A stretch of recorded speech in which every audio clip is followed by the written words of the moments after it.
임을 드러내는 정황들이 있어요? 예를 들어서? 일단 제가 이제 직업적으로다가 팩트를 하나 말씀드리면 저는 절대 반말을 쓰지 않았고요. 시종일관 존댓말로 정중히 물을 잠가줄 것을 요청을 했고 정중히 요청했고 정중하게 물을 좀 잠가주시면 좋겠다라고 얘기를 했고 잠가달라고 했는데 기분이 좀 나쁜 것처럼 제가 느꼈어요. 그래가지고 저희 부서로 돌아오는 길에 제가 이제 퇴근하려고 가방을 챙기고 있는데 앵커께서 지나가면서 이거 얘기해도 되는지 모르겠네. 어쨌든 이미 다 공개되는 영상이니까 이렇게 감정적으로 이렇게 하고 지나가더라고요. 제 옆을. 그래가지고 이거 정말 익숙해지지가 않아, 이 상황이 사실은. 근데 하고 지나갔다? 하고 지나가서 저도 모르게 아니 그렇게 억울해요. 그랬더니 제가 그러니까 물 쓰는 애 눈치를 봐야 되느냐. 그래서 제가 당연하죠. MBC 앵커인데 라고 멋지게 말하고 퇴근했죠. 거기까지는 있을 수 있는 일이 아닐까요? 근데 그 다음날 아침에 출근 전 8시 한 30분쯤인가 노조 사무실에서 일하는 간사 선배가 있는데 그 선배가 다음날 바로 아침에 전화를 해서 매우 다급한 목소리로 윤경아 너 어제 배현진 씨랑 무슨 일 있었어? 라고 물어보는 거예요. 저 아무한테 얘기한 적도 없는데 그래서 아니 어저께 화장실에서 물 잠그라고 하긴 했는데 그런데 선배가 야, 좀 회사가 지금 난리가 났으니까 일단 알고 나오라고 하더라고요. 회사에서 난리가 났다고? 네, 지금 난리가 났으니까 알고 나오라고 해서 출근했는데 들어가자마자 부장이 부르시더라고요. 부장이 불러서 부장께서 윤경아 너 어제 화장실에서 있었던 일을 처음부터 끝까지 자세하게 얘기를 해달라고 하는 거예요. 모든 팩트를 빠뜨리지 말고 낱낱이 얘기를 하라고 하셔서 시간대별로 이렇게 쭉 말씀을 드렸죠. 근데 이제 부장께서 일단 알겠다고 잠깐 기다려보라고 하시더니 누구를 만나고 오시더라고요. 오시더니 저한테 윤경아 미안한데 어저께 있었던 일을 경위서를 써라 라고 하셔서 경위서를 쓰라고 하니까 썼죠. 근데 경위서 저만 쓴 건 아니고 배현진 씨도 썼어요. 저는 2013년 7월 며칠 5층 여자 화장실에서 배현진 씨를 만났습니다. 배현진 씨는 그때 양치를 하고 있었는데 제가 보기에 물을 과도하게 사용한 것 같아서 물을 잠가달라고 했습니다. 배현진 씨는 그때 저에게 이렇게 말을 썼어요. 쭉 써가지고 부장께서는 너는 기자니까 들어가기 팩트만 간략하게 쓰라고 하셔서 한 A4 한 반 정도 써가지고 낸 것 같아요. 그러고 나서 경위서 쓰는 걸로 끝나나 했더니 그거에 대한 진상을 조사하겠다며 진상조사단이 꾸려지고 진상조사단장이 생겼어요. 진짜로? 진상조사단장이 저를 불렀죠. 단장이 누구였어요? 지금 100분 토론 진행하시는 박용찬 앵커께서 저를 부르셨죠. 부르셔가지고 너의 경위서와 배현진 씨의 경위서가 대부분 다 일치하는데 딱 한 군데 틀린 데가 있다. 너가 배현진 씨 화장실에 있다가 문을 열고 나왔다가 다시 들어가서 배현진 씨한테 문 잠가라고 했다는 거예요. 그래서 전 그런 적이 없거든요. 그래서 그 부분이 틀리다며 나중에 알고 봤더니 CCTV까지 돌렸다고 하더라고요. CCTV까지 돌려가지고 확인을 했는데 그 결과 제가 안 나갔다 온 걸로. CCTV를 확인했다고요? CCTV를 보게 해주려면 거쳐야 하는 어떤 부서 근무자를 통해서 들은 거라서. 그리고 CCTV도 확인했어요. 그런 다음에. 제 말이 맞든지 어땠든지 간에 확인은 했으나 거기에서 그친 게 아니라 저희 부장을 따로 부르셔가지고 그때 국장이 지금 김장현 사장님이시죠. 김장현 사장이 이제 부장을 부르셔서 그때 김장겸이 등장하는구나. 보도국장이었어요. 그래서 그 보도국장께서 저희 그 국제부장을 부르셔갖고 그때가 얘기 나왔던 건 인사조치가 아니라 징계였어요. 징계 이유는 뭐랍니까? 공정방송에 대한 어떤 그런 가치를 위한 파업을 했는데 그 와중에 대체 인력이 들어왔기 때문에 그 대체 인력들과는 사실 사이좋게 지내고 싶지 않았어요. 솔직히 말씀드려서.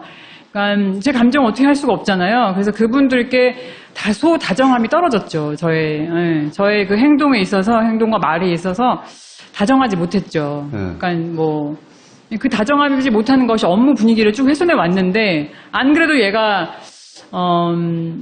한마디로 기존 기자들과 새로 들어온 기자들을 차별하는 애로 말하자면 찍혀 있었는데 빌미가 잡힌 거예요, 이게? 그래서 이게 제 생각에는 강화수 역할을 한 것 같아요. 징계. 왜냐면 이것만으로 인사가 났다고 도저히 저는 납득할 수가 없었거든요. 근데 실제로 보조국장이 그때 김장겸 보조국장이 부장에게 했단 말을 부장이 제가 얼마 전에 이게 정말 내가 꿈꾼 거 아닌가 싶어가지고 부장이 미국에 계셨는데 전화해서 물어봤어요. 그때 상황을. 그랬는데 그때 국제부장께서 하시는 말씀이 사실 처음에 인사가 아니라 징계를 얘기했고 징계를 하겠다는 인사를 확실히 밝혔다. 그래서 부장께서 이걸로 징계한다는 것은 MBC 망신이다. 이렇게 어떻게 징계를 하느냐. 화장실에서 물 잠그라고 했다고 징계하는 거죠, 이제. 그렇죠. 그러니까 이거는 말이 안 된다. 징계 못 받아들이겠다 하니까 그러면 인사를 하겠다. 인사를 하겠다 해가지고 부장께서 인사도 말이 안 된다. 징계성 인사가 나도 그건 징계나 마찬가지고 그런 말 나가고 정말 좋을 게 없으니까 정말 인사하고 싶으면 정기 인사 때 내라. 라고 타협을 하시고 그러고 나서 정기 인사 때 인사가 났으니까 저로서는 정기 인사 때 난 인사가 당연히 그것 때문에 난 인사라고밖에 받아들일 수가 없죠. 그래서 어디로 갔어요? 그 부장께서 처음에는 배현진 앵커가 바로 제 뒷자리였어요. 그래서 이제 둘을 떼어놓는 것이 바람직하겠다 해서 층을 바꿨죠. 배현진 아나운서는 그 일로 징계를 안 받았어요? 안 받았죠. 왜 갈등의 양 당사자인데 한쪽은 징계를 받고 한쪽은 안 받는 거죠? 그건 저한테 물어보시면 안 될 것 같은데. 배현진 아나운서는 왜 이쁨을 예뻐서? 받았죠? 아니 그럼 왜 소위 그 당시 사측이 배현진 아나운서는 예뻐한 거죠?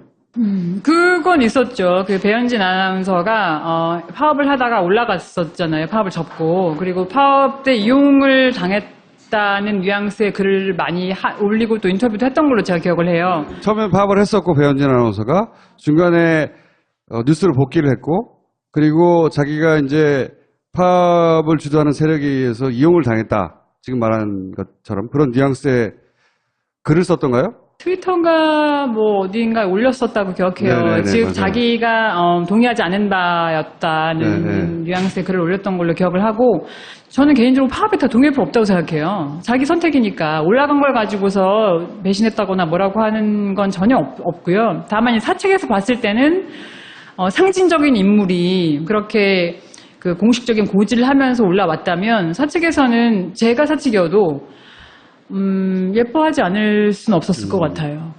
그래서 이제 어디로 쫓겨난 거예요? 기자를 하다가.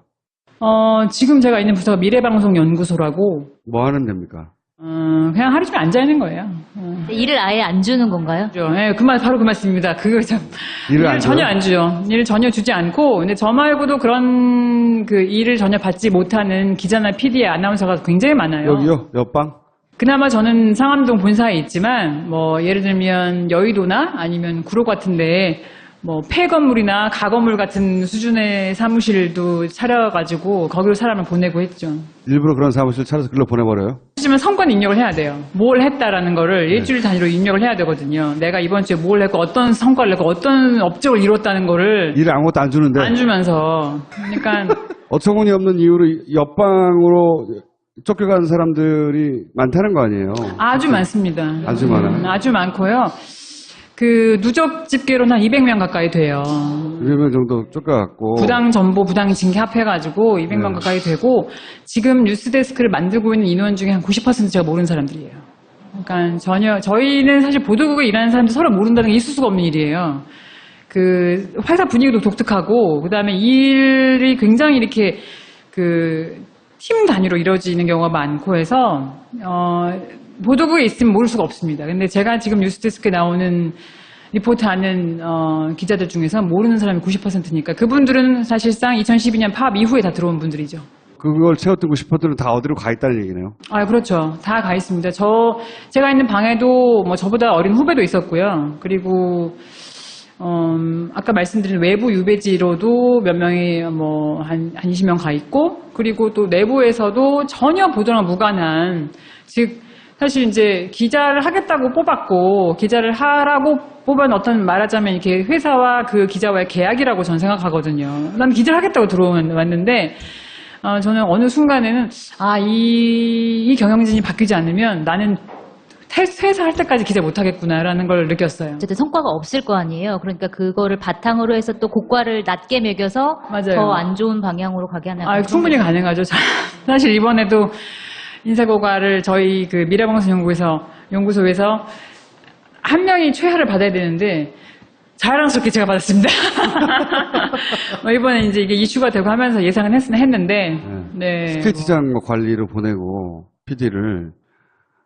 아니, 뭐, 청소시키고 이런 사례는 들었는데. 청소는 아니고요. 네. 주차장 관리 시키기도 했고, 주차장. 예, 그리고 뭐 공사장에 보내기도 했고, 공사장. 신사옥 건설할 때, 상암동 건설할 때 공사장에 보내기도 하고, 또 징계나 인사 조치는 굉장히 비일비재했어요. 그때 파업했었던 내용에 대해서 간단하게 좀 얘기를. 서장 물러가라였지, 그때. 예. 김재철 물러가고, 회사 정상화 시켜라 이거였죠. 파업을 한 저희가 알기로 한 12번쯤 한 것 같거든요. 제 입사 전에부터 카운트를 하면 한 3번, 12번쯤 하게 된 것 같은데 그때마다 다 사실 저희가 원하던 말을 어느 정도는 얻었어요. 예를 들면 이대로 이 보도국장이나 보도본부장이 있으면 우리 뉴스가 올바른 뉴스가 아니다라고 판단이 되면 저희는 제작 거부를 하거나 파업을 했거든요. 근데 그러면은 회사 측에서는 너희의 요구가 일리가 있다. 너희가 정 그렇게 이 사람과 같이 일 못하겠으면 우리가 다른 사람을 교체하겠다라는 그런 수순이 있었어요. 근데 저희가 그런 그 순 역사를 믿고 그때도 너무 이제 뉴스가 이상하게 막 나가니까. 근데 사실 지금 돌이켜보면 지금 나간 뉴스에 비하면 그때는 정말 양질이었던 것 같아요. 그렇지. 김재철 때는 이렇게까지는 안 반가졌으니까. 네, 그렇죠. 지금은 완전 친박 뉴스니까요. 그래서 저는 이제 인터뷰하기 전까지만 해도 사내에서도 마찬가지고 이게 황당한 사건이긴 했어요. 저희 전부 다 이렇게 되게 듣고서 많이들 황당했으나 본인의 이렇게까지 사례가 황당했다고 다들. 그러니까 제 이 사건이 황당하잖아요. 황당하죠. 네, 황당하니까 다들 이렇게 여러 가지 좀 붙여가면서 심심하니까 뭐 전수 사태, 뭐 화장실 개첩, 수도꼭지 게이트, 뭐 양수대첩까지 여러 명 불러가면서 뭐 그랬는데 이제 워터게이트로 제가 통일했지만 어쨌든 워터게이트가 제일 고급지더라고요. 그래서 그걸 제가 통일했어요. 어쨌든 이게 너무 황당해서 회자가 되었으나 정도의 차이일 뿐. 정말 작은 일에서 시작해서 이 큰 결과로 이어지는 게 너무 많았어요. 예를 들면 제 후배 같은 경우는 기사를 뭐 이렇게 단신 3줄 쓴다고 치면 뭐 3번째 줄을 쓰느냐 마느냐 아니면 3번째 줄에 뭘 넣느냐 마느냐 정말 기자로서 일상적인 일이에요. 이 기사를 어떻게 쓸 것인지에 대한 선후배 간의 논의나 그 말하자면 어떤 좋게 말하면 토론? 아니면 이렇게 예를 들면 내가 맞다 너가 맞다 할 수 있잖아요. 기자가 기사 놓고서. 근데 그런 거를 아까 말씀드린 대체 인력과 함께 이 기사는 이렇게 쓰는 게 맞다라는 한두 마디 언쟁해서 그 다음날 바로 제가 기억하고 그 다음날 바른지 모르겠지만 그 친구도 경유서 썼어요. 그 친구도 경유서를 쓰고 2주인가 있다가 리포트 안 하는 부서로 발령이 났죠. 또 이런 일을 당했다. 그렇죠. 근데 이제 그 친구는 인사가 나가지고 지금까지 리포트를 못 하고 있는데 그때 싸우셨던 분은 좀 특파원으로 가 있어요. 그러니까 조그마한 빌미만 생기면 계속 그 파업에 참여했던 기자들을 다 일선에서 밀어냈군요. 이렇게 좀 꼼꼼하게 진행이 될 정도면 프로젝트로 진행이 됐다고 생각합니다. 그래서 저는 그런 거 어느 순간 느꼈어요. 이것은 계획이 있고 그다음에 이렇게 기록이 되어 있고 그래서 잊지 않는 어떤 리스트가 있지 않는 한 이렇게 꼼꼼하게 몇 달이 지나서 잊지 않고 이 사람을 집어내서 다른 곳을 보낼 수는 없다. 이것은 우리를 원천 배제시키고 더 이상 제작 일선에 동참시키지 않겠다는 합의가 있지 않고서는 이런 식으로 진행되는 불가능하다고 느꼈었죠. 그럼 혹시 그 파업에 참여했는데 아직까지도 그 리포팅을 하고 기자로서 기사를 쓰는 기자는 몇 명 정도 되는 거예요? 한 20명 정도? 한 20명 정도 될 겁니다. 근데 그 친구들은 뭐 회사 측이 예뻐서 또는 뭐 이렇게 변조를 해서 쉽게 말해서라기보다 어린 친구들이에요. 입사한 지 얼마 안 된. 신동우 아나운서 국장을 향해서 신동진 아나운서가 사퇴하라고 했잖아요. 선후배 사이인데. 네. 그게 어떻게 바뀌어가고 있어요? 내부 분위기가? 분위기가 사실 이 말씀을 제가 설명을 드리려면 이게 그 많은 시청자들께서 마음속에 품었던 질문이 있으실 텐데 그동안 뭐 그것과 했냐. 함께 그렇죠. 네. 사실 그동안 뭐 하다가 말하자면 이렇게 분위기가 좀 이렇게 정권 교체되고 팔가워지니까 하니까. 네. 나와가지고 라는 말씀들을 하실 수 있다고 저는 생각해요. 웹툰을 그린 이유도 우리는 굉장히 힘든데 밖에서는 전혀 모른다는 인상을 제가 어느 순간 받았어요. 이게 모르죠. 네, 모른다는 인상을 받았고 수단은 진지한 시대는 끝났다고 생각했어요. 그래서 좀 쉽고 재미있는 걸 어떻게 어필할 수 없을까 하다가 웹툰을 그린 거거든요. 근데 이거를 통해서 제가 드리고 싶었던 말씀은 이렇게 그 김장겸 부장, 국장, 본부장, 사장 올라오면서 그렇게 의사정책 인사권자로 쭉 올라오는 과정에서 많은 사람들이 이렇게 배제가 됐어요. 예를 들면 저 같은 경우는 우리 뉴스는 안 나가는 게 나아. 그러면서 제가 주저에 가서 선을 끊고 싶어도 들어갈 수가 없습니다. 그러니까 저는 제 출입증은 출입이 안 되는 출입증을 주는 거예요. 저는 리포트를 만든 입장이지만 제품은 사실 정말 제 자식이나 마찬가지예요. 그래서 어떻게든 살리고 싶고 없애기 싫어요. 그러니까 안에 계시는 분들도 피드수첩을 없애느니 거기서 내가 좀이라도 좀 이렇게 그 사회에 기여하는 리포트를 만들고 싶다, 제작을 하고 싶다라는 생각 때문에 남아 계셨는 것 뿐이지, 저 과정에서 굉장히 많이 싸웠어요. 그러면서 징계받고, 정직 3개월 갔다 돌아오고, 뭐 다른 부서 갔다 돌아오고, 그런 과정을 다 겪으면서 본인이 깜냥껏 정말 싸워왔거든요. 그런 움직임 속에서 이제 조금 외부 환경이 저에게 좀 이게 우호적이 됐잖아요. 정치적 상황이라든지 또 시청자의 시선 같은 게 되게 우호적이 됐기 때문에 PD수첩 처음에 제작 거부 시작을 하셨고 7월 말에 거기 2580 다시 제작 거부 시작했고 그다음에 아나운서들, 보도국 기자, 보도국 밖에 있는 사람 전부 다 제작 거부 또는 저같이 제작을 안 한 사람들은 업무 거부 대열에 합류하셔서 지금 한 350명 정도가 참여하셨고 그다음에 그 힘을 계속 밀어붙여서 아마 내일부터는 저희가 총파업 투표를 하거든요. 파업을 하면 그 시청자들께 저희가 어떻게 싸워왔는지, 어떻게 싸우고 있는지, 또는 어떻게 싸워갈 것인지를 보여드릴 수 있지 않을까 하고 생각하고 있습니다. 기대하고 있어요. MBC가 얼마나 과거에 날렸는지 뉴스나 탐사 보도로. 근데 그게 다시 돌아옵니다. 왜냐하면 그걸 만들었던 사람들이 지금 못하고 있던 것인지 그 사람들이 다 고스란히 밖에 있거든요. 그래서 저희는 돌아갑니다. 손석희 사장이 JTBC에 가서 하던 거를 MBC에서 다 했었던 거거든요. 그거 다 매주 그냥 일상적으로. 그렇죠. 저희는 사실 우리는 어쨌든 최고라는 자부심이 있었어요. 약간 시청자들이 우리 등 뒤에 있고 우리가 뭘 해도 우리가 하고 싶은 걸 할 수 있다라는 그런 믿음 같은 게 있었던 것 같아요. 잊어버리지 않고 기다려주셔서 너무 감사하고 조금만 더 기다리셔가지고 저를 비롯한 저희 동을 다 돌아가서 멋진 방송 만들면 다시 MBC 봐주실 거죠? 정말 봐주실 거죠? 하고 싶은 얘기가 있어요, 혹시? 저희가 옛날에 만들었던 사람들 다시 가서 그렇게 만들면 다시 보실 거라고 생각합니다. 다시 돌아오실 거라고 생각하고 저는 확신이 있어요. 그리고 제가 아는 동료들은 그걸 하고도 남을 사람들이기 때문에 믿고 기다려주셔도 될 거라고 생각합니다. 알겠습니다. 감사합니다.